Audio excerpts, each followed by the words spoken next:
How to audio call in Zangi. In this video, I'm going to show you how you can call someone in Zangi application. First of all, open the application. Now here on the bottom, you can see this friends icon. Tap on it. So here on the top, you can see this search icon. Tap on it again. Here, search the friend or the member that you want to call.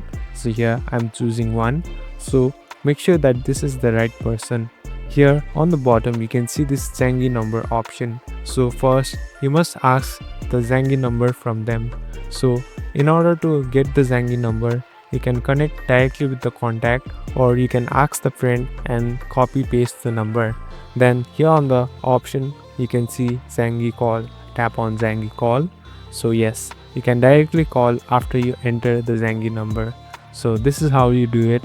Thank you for watching this video. I hope this video will help you.